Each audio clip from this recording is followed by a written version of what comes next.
اعوذ باللہ من الشیطان الرجیم بسم اللہ الرحمن الرحیم۔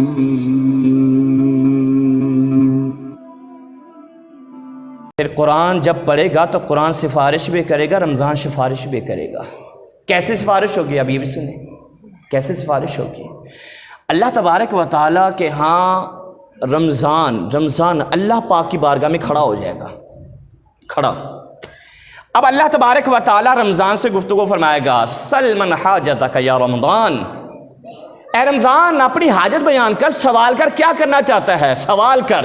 وہ سوال کرے گا، مالک میں روزے داروں کو لینا چاہتا ہوں۔ اللہ پاک فرمائے گا کہ جا پھر، خذ بید من عرف حقک، کہ رمضان جا اس بندے کا ہاتھ پکڑ کر میری بارگاہ میں لے آ جس نے تیرا حق پہچانا اور تو مہمان بن کے گیا، تیری مہمان نوازی کی، تیری قدر کی، تیرے احترام کیا اور تیرا روزہ رکھا، رات کو قرآن پڑھا، قرآن سنا، تراویح پڑھی، جا اس کو لے آ۔ اب رمضان جائے گا، میدان محشر کا چکر لگائے گا، لوگ تو پریشان ہوں گے نا، بے حال ہوں گے، کوئی آئے، کوئی ہمارا دست پکڑے، ہمارا ہاتھ پکڑے، ہماری سفارش کرے۔ تو آپ یہ دیکھیں کہ لوگ اس وقت پریشانی میں مبتلا ہوں گے اور رمضان روزہ داروں کو محشر میں تلاش کر رہا ہوگا، اور کس نے روزہ رکھا ہے؟ اچھا وہ روزہ دار ہے، آ جا، وہ روزہ دار ہے، چل تو بھی آ جا، یہ روزہ دار ہے، تو بھی آ جا۔ اب سارے روزہ دار رمضان کے پیچھے پیچھے، رمضان اللہ کی بارگاہ میں آگے آگے اب آ جائے گا۔ اب رمضان اللہ کی بارگاہ میں کھڑا ہوگا، روزہ دار اس کے پیچھے کھڑے ہوں گے۔ اللہ پاک فرمائے گا، اب رمضان کیا چاہتا ہے؟ رمضان مبارک کہے گا، مالک میں یہ چاہتا ہوں اسے عزتوں کا تاج عطا کر دے۔ اب رمضان کہے گا، مالک اسے عزتوں کا تاج عطا کر دے۔ اللہ پاک اس بندے کو 100 تاج عطا فرمائے گا، 100 تاج عطا فرمائے گا اس بندے کو۔ اور پھر کیا ہوگا؟ اللہ پاک 70,000 گنا اس بندے کے معاف فرما دے گا، رمضان کی برکت سے، رمضان کی سفارش سے۔ اور پھر کیا ہوگا؟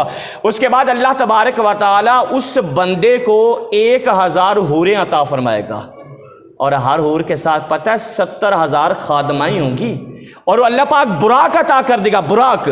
جب براق عطا ہوگا تو ساری چیزیں مل جائیں گی، جنت میں داخل۔ ابھی رمضان کھڑا رہے گا، جائے گا نہیں، یعنی رمضان نے گناہ بخشوا دیے، رمضان نے اللہ پاک کی بارگاہ میں سے تمہیں جو روزہ دار ہیں تاج عطا کروا دیے، براق مل گیا، سواری مل گئی۔ رمضان نہیں جائے گا اللہ کی بارگاہ سے، مالک کہے گا رمضان اب کیا چاہتا ہے؟ اب کیا چاہتا ہے؟ تو رمضان جو جملے کہے گا نا وہ بڑے کمال کے ہوں گے۔ رمضان المبارک اللہ کی بارگاہ میں عرض کرے گا، مالک یہ تو میری سفارش تھا، ذرا تو اپنی عطا تو دکھا، یہ تو میری سفارش، مالک یہ تو میری سفارش تھی، تو نے مجھے کہا تھا، فرمایا تھا، میں ان کو لے آیا، یہ میری سفارش پر تھا، مالک ذرا اپنی عطا تو دکھا۔ اللہ پاک پھر عطا فرمائے گا، اور اس روزے دار کو اللہ پاک جنت کے اندر 100 شہر عطا کرے گا، 100 شہر۔ اور فرمایا کہ ہر شہر کے اندر کیا ہوگا؟ ہر شہر کے اندر 1000 محل روزہ دار کے لیے ہوں گے، جس میں روزہ دار کیا ہوگا جی؟ رہے گا، ان میں رہائش اختیار کرے گا، اور اسی کے اندر اللہ تبارک و تعالیٰ کی رحمتیں لوٹتا ہوا رہے گا۔ تو یہ رمضان ہے۔